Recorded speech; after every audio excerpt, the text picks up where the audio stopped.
Price the Lord. Hallelujah. ദൈവത്തിന് മഹത്വം.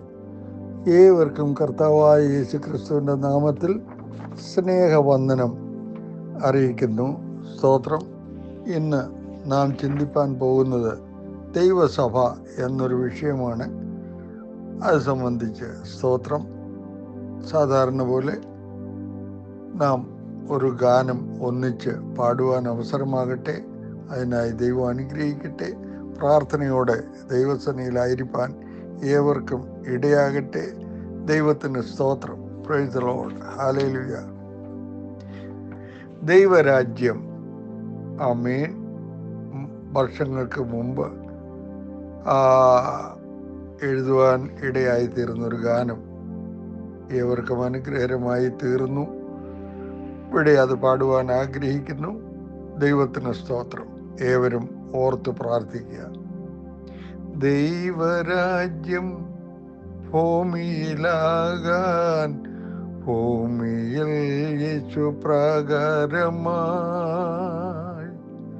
വിശുദ്ധ സമയമായി ദൈവം വസിപ്പാൻ അതിപരിശുദ്ധ സ്ഥലവുമായി വിശുദ്ധ സ്ഥലമായി ദൈവം വസിപ്പാൻ അതിപരിശുദ്ധ സ്ഥലവുമായി ദൈവമേ അങ്ങ് പരിശുദ്ധൻ സർവശക്തൻ മഹാദൈവം അങ്ങയെ ആരാധിക്കുന്നേ അങ്ങയെ ആരാധിക്കുന്നേ ദൈവരാജ്യം നമ്മളാകാൻ നമ്മളിൽ തിരുവാസമാക്കാൻ പിതാവും പുത്രനും പരിശുദ്ധാത്മാവും ത്രിയേക ദൈവം വസിപ്പാൻ പിതാവും പുത്രനും പരിശുദ്ധാത്മാവും ത്രിയേക ദൈവം വസിപ്പാൻ ദൈവമേ അങ്ങ് പരിശുദ്ധൻ സർവശക്തൻ മഹാദൈവം അങ്ങയെ ആരാധിക്കുന്നേ അങ്ങയെ ആരാധിക്കുന്നേ ദൈവരാജ്യം ഭൂമിയിലാകാൻ ഭൂമിയിൽ യേശു പ്രകാരമായി വിശുദ്ധ സ്ഥലമായി ദൈവം വസിപ്പാൻ അതിപരിശുദ്ധ സ്ഥലവുമായി വിശുദ്ധ സ്ഥലമായി ദൈവം വസിപ്പാൻ അതിപരിശുദ്ധ സ്ഥലവുമായി. ഹല്ലേലൂയ. അടുത്ത ചാൻസുകൾ അവസാനം പാടിക്കൊള്ളാമെന്ന് ആഗ്രഹിക്കുന്നു. നിങ്ങളുടെ എല്ലാം പ്രാർത്ഥനയെ ചോദിച്ചുകൊണ്ടും എല്ലാവർക്കും സ്നേഹവന്ദനം അറിയിച്ചുകൊണ്ടും ഹല്ലേലൂയ. ദൈവത്തിന് സ്തോത്രം. ഞാൻ ചിന്തിപ്പാൻ ആഗ്രഹിച്ച ദൈവസഭ. ആമേൻ. Praise the Lord. ആ വിഷയം സംബന്ധിച്ച് നമുക്ക് ചിന്തിപ്പാൻ ഇന്ന് ഇടയാകട്ടെ. നിങ്ങളുടെ എല്ലാവരുടെയും പ്രാർത്ഥനയും സഹകരണവും എല്ലാ നിലയിലും ആവശ്യപ്പെട്ടുകൊണ്ട് ഹല്ലേലൂയ. ദൈവത്തിന് സ്തോത്രം. ദൈവസഭ എന്നാൽ എന്ത്? ദൈവം വിളിച്ച് വേർതിരിച്ചവരുടെ കൂട്ടമാണ് ദൈവസഭ എന്ന് സാമാന്യമായി പറയാം. എങ്കിലും സഭയെ നിർവചിച്ചാൽ അത് ഇപ്രകാരമായിരിക്കും: കർത്താവായ യേശു ക്രിസ്തുവിനെ രക്ഷിതാവും കർത്താവുമായി സ്വീകരിച്ച് വീണ്ടും ജനനം പ്രാപിച്ചവരുടെ സമൂഹമാണ് ദൈവസഭ. സഭയുടെ വിശ്വാസാചാരങ്ങൾ പുതിയ നിയമത്തിലെ ആമേൻ പ്രൈസ് ദി ലോർഡ് ഉപദേശങ്ങൾക്ക് അനുസൃതമായിരിക്കണം. പഴയ നിയമത്തിലെ ചട്ടങ്ങളും നിയമങ്ങളും ആമേൻ പുതിയ നിയമ വിശ്വാസികൾക്ക് ബാധകമല്ല. വിശ്വാസികളുടെ പ്രാദേശിക കൂട്ടായ്മയായ പ്രാദേശിക സഭ എല്ലാ വിശ്വാസികളും ഉൾക്കൊള്ളുന്ന ആഗമന സഭ എന്നിവ മാത്രമേ ദൈവിക പദ്ധതിയിലുള്ളൂ. സഭകൾ എന്ന പേരിൽ ആമീൻ അറിയപ്പെടുന്ന സംഘടനകൾ ദൈവികമല്ല. ആമീൻ. Praise the Lord. വലിയ വിശദീകരണമൊന്നും കൂടാതെ മനസ്സിലാക്കാൻ കഴിയുന്ന കാര്യങ്ങൾ മാത്രമേ ഇവിടെയുള്ളൂ. ജന്മം കൊണ്ടല്ല, വീണ്ടും ജനനം മൂലമാണ് ഒരു വ്യക്തി ക്രിസ്ത്യാനിയാകുന്നത്. ജഡത്താൽ ജനിച്ചത് ജഡമാകുന്നു എന്ന് കർത്താവ് തന്നെ വ്യക്തമാക്കിയിട്ടുണ്ട്. ആമീൻ. വീണ്ടും ജനിച്ചില്ലെങ്കിൽ ആർക്കും ദൈവരാജ്യം കാണാൻ കഴിയുന്നതല്ല എന്നത്രേ കർത്താവ് പറഞ്ഞത്. വീണ്ടും ജനനം എന്നത് എത്രത്തോളം പ്രാധാന്യമുള്ള വിഷയമാണെന്ന് ഇതിൽ നിന്നും മനസ്സിലാക്കാം. വിശ്വാസികളും അവിശ്വാസികളും തമ്മിലുള്ള ആമീൻ പ്രധാന വ്യത്യാസം ഇതാണ്. ഒരു വട്ടം ജനിച്ചാൽ സാധാരണ മനുഷ്യനാകാം. ആമീൻ. പക്ഷേ വീണ്ടും ജനിച്ചാൽ ദൈവവൈതലാകാം. എന്നാൽ ക്രിസ്ത്യാനികളെന്ന് അവകാശപ്പെട്ട് നടക്കുന്ന ഭൂരിപക്ഷം ആളുകൾക്കും ഈ വസ്തുത ആമീൻ അറിഞ്ഞുകൂടാ. ആമീൻ. സ്തോത്രം. ഒരു വട്ടം ജനിച്ചാൽ സാധാരണ മനുഷ്യനാകാം, പക്ഷെ വീണ്ടും ജനിച്ചാൽ ദൈവവൈതലാകാം. എന്നാൽ ആമീൻ. Praise the Lord. എന്നാൽ ക്രിസ്ത്യാനികളെന്ന് അവകാശപ്പെട്ട് നടക്കുന്ന ഭൂരിപക്ഷം ആളുകൾക്കും ഈ വസ്തുത അറിഞ്ഞുകൂടാ എന്നത് ഒരു ദുഃഖസത്യമായി അവശേഷിക്കുന്നു. അതുകൊണ്ട് അവർ വീണ്ടും ജനനം പ്രാപിക്കുകയോ നിത്യജീവന് അവകാശികളായി തീരുകയോ ചെയ്യുന്നില്ല. ആമീൻ. Praise the Lord. ഹല്ലേലൂയ. കർത്താവായ യേശു ക്രിസ്തുവിനെ രക്ഷിതാവും കർത്താവുമായി സ്വീകരിച്ച് വീണ്ടും ജനനം പ്രാപിച്ചവരുടെ സമൂഹമാണ് ദൈവസഭ എന്നത്രയും നാം മനസ്സിലാക്കേണ്ടത്. വീണ്ടും ജനനം, രക്ഷ തുടങ്ങിയ വിഷയങ്ങളെക്കുറിച്ച് മുൻ അധ്യായങ്ങളിൽ വിശദീകരിച്ചിട്ടുള്ളതിനാൽ ഇവിടെ ആവർത്തിക്കേണ്ടതില്ല. എങ്കിലും പറയട്ടെ, രക്ഷ സൗജന്യമാണ്. അത് കൃപയാൽ വിശ്വാസം മൂലം പ്രാപിക്കേണ്ടതാണ്. മനുഷ്യരുടെ ഒരു നീതിപ്രവൃത്തിയിലും രക്ഷയ്ക്ക് കാരണമാകുന്നതല്ല. ദൈവം തൻ്റെ കൃപയാൽ രക്ഷ നൽകുന്നു. മനുഷ്യൻ അത് വിശ്വാസത്താൽ പ്രാപിക്കുന്നു. ദൈവം എല്ലാവർക്കും രക്ഷ നൽകുവാൻ തയ്യാറാണെങ്കിലും വിശ്വസിക്കുന്നവർക്ക് മാത്രമേ അത് ലഭിക്കുന്നുള്ളൂ. ഹല്ലേലൂയ. എങ്ങനെയാണ് പക്ഷേ രക്ഷ സൗജന്യമായി നൽകാൻ ദൈവത്തിന് കഴിയുന്നത്? മനുഷ്യൻ്റെ പാപം ദൈവം വെറുതെ ക്ഷമിക്കുകയാണോ ചെയ്യുന്നത്? അല്ല. പാപത്തിൻ്റെ ശമ്പളം മരണമാണ്. അതുകൊണ്ട് പാപി മരിച്ചേ മതിയാകൂ. നീതിമാനായ ദൈവത്തിന് പാപിയെ ശിക്ഷിക്കാതിരിക്കാൻ സാധ്യമല്ല. എന്നാൽ സ്നേഹസ്വരൂപനായ ദൈവം പാപിയെ ശിക്ഷിക്കുന്നത് ഒഴിവാക്കാനും ആഗ്രഹിക്കുന്നു. പരസ്പര വിരുദ്ധങ്ങളായ ഈ താല്പര്യങ്ങൾ എങ്ങനെ സാധ്യമാകും? യേശുവിലൂടെ മാത്രം. കർത്താവായ യേശു ക്രിസ്തു സകല മനുഷ്യരുടെയും പാപങ്ങൾ ഏറ്റെടുത്ത് എല്ലാവർക്കും വേണ്ടി മരിച്ചു. അങ്ങനെ സകല മനുഷ്യരുടെയും പാപങ്ങൾക്കുള്ള ശിക്ഷ യേശു അനുഭവിച്ചു. ഒരു തെറ്റിന് 2 വട്ടം ശിക്ഷ നൽകാനാവില്ല. മനുഷ്യരുടെ പാപങ്ങൾക്കുള്ള ശിക്ഷ യേശു അനുഭവിച്ചു കഴിഞ്ഞതിനാൽ ഇനി പാപിയെ ശിക്ഷിക്കാനാവില്ല. പക്ഷേ ദൈവം ആരുടെ മേലും രക്ഷ കെട്ടിയേൽപ്പിക്കുന്നില്ല. രക്ഷയ്ക്കായി കാക്ഷിക്കുന്നവന് മാത്രമേ ദൈവം രക്ഷ നൽകുകയുള്ളൂ. യേശു ക്രിസ്തുവിനെ രക്ഷിതാവും കർത്താവുമായി ഹൃദയം കൊണ്ട് സ്വീകരിക്കുകയും വായുകൊണ്ട് ആമീൻ ഏറ്റുപറയുകയും ചെയ്യുന്നതിലൂടെ പാപി ആമീൻ രക്ഷ പ്രാപിക്കുന്നത്. ക്രൈസ്തവ കുടുംബത്തിൽ ജനിച്ചതുകൊണ്ട് മാത്രം ആരും ക്രിസ്ത്യാനിയാകുന്നില്ല എന്ന് പറയാൻ ഇതാണ് ആമീൻ കാരണം. ഏത് കുടുംബത്തിൽ ജനിച്ചാലും ജഡത്താലാണ് ജനിക്കുന്നത്. അത് ജഡം മാത്രമായിരിക്കും. വീണ്ടും ജനിക്കുമ്പോൾ മാത്രമേ ക്രിസ്ത്യാനിയാകുന്നുള്ളൂ. വീണ്ടും ജനിച്ചവരുടെ പ്രാദേശിക കൂട്ടത്തെ പ്രാദേശിക സഭ എന്ന് വിളിക്കാം. എല്ലാ പ്രാദേശിക സഭകളും ചേരുന്നതാണ് ആഗമന സഭ. വീണ്ടും ജനിച്ചവരെല്ലാം ഈ സാർവത്രിക സഭയിൽ അംഗങ്ങളാണ്. സഭകൾ എന്ന പേരിൽ അറിയപ്പെടുന്ന സംഘടനകളൊന്നും ദൈവിക പദ്ധതിയിലില്ല.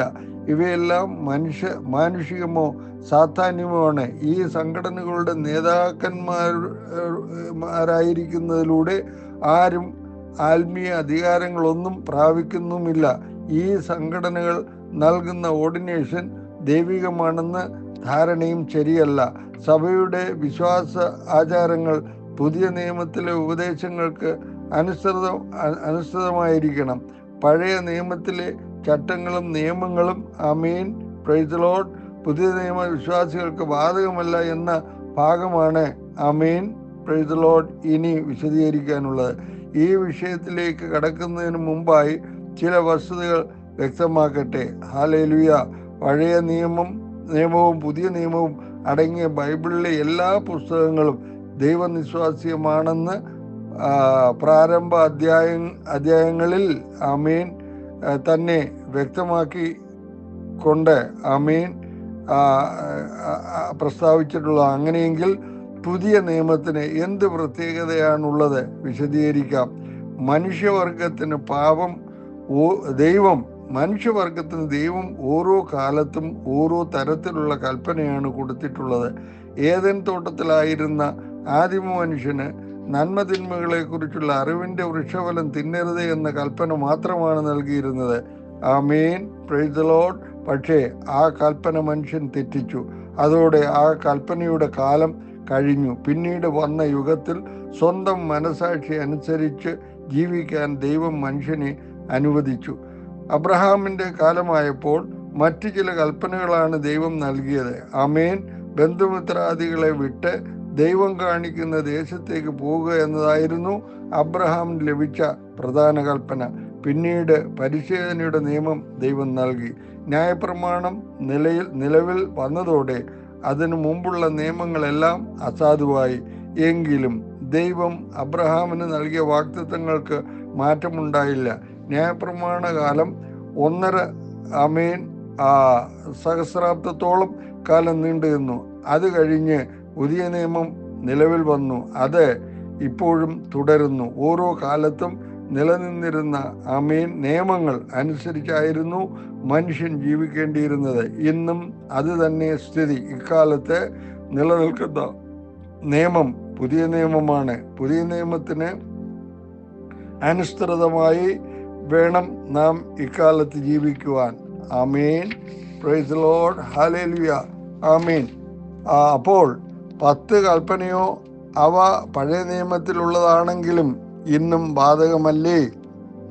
ന്യായമായ സംശയം. ഈ ചോദ്യത്തിലെ ഉത്തരം പറയുന്നതിന് മുമ്പായി ഒരു ചോദ്യത്തിന് നിങ്ങൾ ഉത്തരം പറയണം. കല്ലിൽ അക്ഷരമായി കൊത്തിയിരുന്ന നിയമം ഏത്? അല്ലെങ്കിൽ മോശയുടെ മുഖത്തിൻ്റെ ത്വക്ക് പ്രകാശിച്ചത് ഏത് നിയമത്തോടുള്ള ബന്ധത്തിലാണ്? 10 കൽപ്പനകൾ ശരിയല്ലേ? ആമേൻ.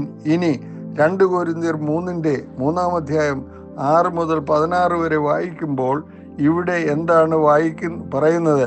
കല്ലിൽ അക്ഷരമായി കൊത്തിയിരുന്ന നിയമം മാറി എന്നും പുതിയ നിയമം നിലവിൽ വന്നു എന്നുമല്ലേ? സംശയം തീരാത്തവർ POC ബൈബിൾ, ഓശാന ബൈബിൾ തുടങ്ങിയവ കൂടി വായിക്കുക. ആമേൻ. അപ്പോൾ 10 കൽപ്പനകൾ അനുസരിക്കേണ്ട എന്നാണോ? അതെ. അങ്ങനെയെങ്കിൽ വ്യഭിചരിക്കാമല്ലോ, മോഷ്ടിക്കാമല്ലോ, വിഗ്രഹങ്ങളെ ആരാധിക്കാമല്ലോ ആകാം പുതിയ നിയമം അനുവദിക്കുന്നുണ്ടെങ്കിൽ. പക്ഷേ 10 കൽപ്പനകളിൽ ശാബത്തിനെ സംബന്ധിച്ച പ്രമാണം ഒഴികെയുള്ള 9 എണ്ണവും പുതിയ നിയമത്തിലുണ്ട്. ചിലതൊക്കെ അല്പം കഠിനമാക്കിയിട്ടുമുണ്ട്. ആമീൻ. ഉദാഹരണത്തിന് അക്ഷരാർത്ഥത്തിലുള്ള വ്യഭിചാരം മാത്രമായിരുന്നു പഴയ നിയമ കാലത്ത് വ്യഭിചാരം. ആമീൻ. പക്ഷേ മോഹിക്കേണ്ടതിന് സ്ത്രീയെ നോക്കുന്നവൻ പോലും ഹൃദയം കൊണ്ട് വ്യഭിചാരം ചെയ്യുന്നുവെന്ന് കർത്താവ് പറഞ്ഞു. അങ്ങനെ നിയമം കൂടുതൽ കഠിനമായി മോഷ്ടിക്കരുത് എന്ന് പഴയ നിയമത്തിലെ കൽപ്പന പറയുമ്പോൾ കള്ളൻ ഇനി കക്കാതെ മുട്ടുള്ളവന് ദാനം ചെയ്യുവാൻ ഉണ്ടാകേണ്ടതിന് കൈക്കൊണ്ട് നല്ലത് പ്രവർത്തിച്ച് അധ്വാനിക്കുക അത്രേ വേണ്ടത്. എഫേസ്യ ലേഖനം 4:28. ആമീൻ എന്ന് പുതിയ നിയമം പറയുന്നു. അതുകൊണ്ട് ഫലത്തിൽ 9 കൽപ്പനകൾ പുതിയ നിയമകാലത്തും ദൈവമക്കൾ അനുസരിക്കണമെന്ന് മാത്രമല്ല, അവയിൽ ചിലത് കൂടുതൽ കഠിനമാക്കുകയും ചെയ്തു. പക്ഷേ പഴയ നിയമത്തിൽ ആമേൻ ഉള്ളതുകൊണ്ടല്ല, പുതിയ നിയമത്തിൽ കൊണ്ടാണ് ഇവ ദൈവമക്കൾ അനുസരിക്കുന്നത്. ദൈവസഭയുടെ വിശ്വാസാചാരങ്ങൾ പുതിയ നിയമത്തിൽ കാണുന്ന ചട്ടങ്ങളും വിധികളും അനുസരിച്ച് മാത്രമായിരിക്കണം. ഹല്ലേലൂയ, ദൈവത്തിന് സ്തോത്രം. ആമേൻ. ഈ വചനങ്ങളാൽ ദൈവം നമ്മെ ഓരോരുത്തരെയും അറിവിലേക്കും ജ്ഞാനത്തിലേക്കും നയിക്കട്ടെ എന്ന് പ്രാർത്ഥിച്ചുകൊണ്ട് ഏവരെയും അനുഗ്രഹിച്ചുകൊണ്ട് സ്തോത്രം. ഈ വാക്കുകൾക്ക് ഞാൻ വിരാമം കുറിക്കുന്നു. നാം ആദിയിൽ പാടിയ ആ പാട്ടിൻ്റെ ചില അടികൾ ബാക്കി പാടുവാൻ ആഗ്രഹിക്കുന്നു. ആ ഗാനങ്ങളിൽ നാം കേട്ടത് ദൈവരാജ്യം, ഒരു സ്തോത്രം, ദൈവസഭ ഭൂമിയിൽ സ്ഥാപിക്കുവാൻ യേശു ദൈവമായിരിക്കെ മനുഷ്യരൂപമെടുത്ത് ഈ ഭൂമിയിലേക്ക് കടന്നു വന്നു. അവിടുന്ന് പരിശുദ്ധനായി, സർവശക്തനായി, മഹാദൈവമായി, എന്നേക്കും ജീവിച്ചിരിക്കുന്നവനായി ദൈവരാജ്യം നമ്മളിലാകാൻ ആമേൻ, പിതാവും പുത്രനും പരിശുദ്ധാത്മാവാൻ ത്രിയേക ദൈവം നമ്മിൽ വസിപ്പാൻ ആഗ്രഹിച്ചു. അവിടുന്ന് പരിശുദ്ധൻ, മഹാദൈവം. അവനെ ആരാധിപ്പാൻ നാം കടപ്പെട്ടിരിക്കുന്നു. വഴിയും സത്യവും ജീവനും യേശു, മോശമാർഗവും യേശു മാത്രം. നഷ്ടമായ ഏദനിൻ പറുദീസ മനുഷ്യർക്ക് തിരികെ തരുവാൻ അവിടുന്ന് ശക്തനാകുന്നു. ഹല്ലേലൂയ. ദൈവരാജ്യം നീതിയും സമാധാനവും പരിശുദ്ധാത്മാവിൽ സന്തോഷവുമായി സത്യത്തിൻ്റെ ആത്മാവിൽ ആരാധിക്കുമ്പോൾ വിടുതലും സൗഖ്യമായി നമ്മുടെ ഒക്കെ ജീവിതത്തിൽ തീരുവാൻ ദൈവം ഇടയാക്കുന്നു. ഹല്ലേലൂയ, ദൈവത്തിന് സ്തോത്രം. ദൈവനാമം മഹിമപ്പെടട്ടെ. ഹല്ലേലൂയ. ആ ബാക്കി വരികൾ ഞാൻ ഇങ്ങനെ പാടുന്നു. വഴിയും സത്യവും ജീവനും യേശു, മോക്ഷമാർഗവും യേശു മാത്രം. നഷ്ടമായ ഏദനിൻ പറുദീസ മനുഷ്യർക്ക് തിരികെ തരുവാൻ ദൈവമേ അങ്ങ് പരിശുദ്ധൻ, സർവശക്തൻ, മഹാദൈവം. അങ്ങയെ ആരാധിക്കുന്നേ, അങ്ങയെ ആരാധിക്കുന്നേ. ദൈവരാജ്യം നീതി സമാധാനം പരിശുദ്ധാത്മാവിൽ സന്തോഷമായി സത്യത്തിൽ ആത്മാവിൽ ആരാധിക്കുമ്പോൾ വിടുതലാകും, സൗഖ്യമാക്കും. സത്യത്തിൽ ആത്മാവിൽ ആരാധിക്കുമ്പോൾ വിടുതലാകും, സൗഖ്യമാകും. ഹല്ലേലൂയ, സ്തോത്രം. ദൈവസഭ ആമേൻ. ഈ ആത്മീയ അനുഭവങ്ങളാൽ സമ്പുഷ്ടമായി ഭൂമിയുടെ മുഖത്തായിരുന്ന് ദൈവത്തെ മഹത്വപ്പെടുത്തുവാൻ, ദൈവത്തെ ഉയർത്തുവാൻ എല്ലാ നിലയിലും ഇടയാകട്ടെ. അതിനായി നമുക്ക് നമ്മളായി തന്നെ കർത്താവിൻ്റെ കരങ്ങളിൽ ഏൽപ്പിച്ചു കൊടുത്ത് പ്രാർത്ഥിക്കാം. ദൈവം നമ്മെ അനുഗ്രഹിക്കട്ടെ. കണ്ണുകളെ അടയ്ക്കാൻ നമുക്ക് പ്രാർത്ഥിക്കാം. പരിശുദ്ധനാകുന്ന ദൈവമേ, കർത്താവെ, നീ അത്ഭുതവാൻ, യഥാവാൻ, പരിശുദ്ധൻ, സർവശക്തൻ, മഹാദൈവം. തിരുമേനിയെ പോലൊരു ദൈവമില്ല കർത്താവെ. ഞങ്ങൾ തിരുസഭയിൽ അവിടുത്തെ കൽപ്പന പ്രകാരം രൂപപ്പെട്ട ദൈവസഭയുടെ അംഗങ്ങളായി സ്തോത്രം. ദൈവമേ, അതിൽ ആത്മീയ ശുശ്രൂഷകളെ നിർവഹിപ്പാൻ അവിടുന്ന് തന്നിരിക്കുന്ന സ്വാതന്ത്ര്യത്തിനും അവിടുത്തെ അനുവാദത്തിനുമായി ഞങ്ങൾ തിരുമേനിയെ വാഴ്ത്തി സ്തുതിക്കുന്നു. ഇന്ന് ഈ വചനം കേട്ട ഏവരെയും അനുഗ്രഹിച്ച് കർത്താവെ, ദൈവസഭയുടെ അംഗങ്ങളാക്കി തീർത്ത് ദൈവസഭയ്ക്ക് അവിടുന്ന് നൽകിയിരിക്കുന്ന കൽപ്പനകളെ പ്രമാണിച്ച് സ്തോത്രം, ദൈവമക്കളായി വീണ്ടും ജനനം പ്രാപിച്ചവരായി കർത്താവിലുള്ള വലിയ വിശ്വാസത്തോടും പ്രത്യാശയോടും മുന്നേറുവാൻ ഒരു നിത്യത ഒരുക്കിയിരിക്കുന്നത് അത് ഏവരും അനുഭവിപ്പാൻ കർത്താവ് ഇടയാക്കണമേ. തിരുനാമത്തെ മഹത്വപ്പെടുത്തണം. പ്രാർത്ഥന കേട്ടതിനായി സ്തോത്രം. യേശു കർത്താവിൻ്റെ ധന്യനാമത്തിൽ അപേക്ഷിക്കുന്നത് കൃപയോടെ കേട്ടുത്തരമരണമേ സ്വർഗീയ പിതാവേ. ആമേൻ, ആമേൻ, ആമേൻ. ഹല്ലേലൂയ, സ്തോത്രം.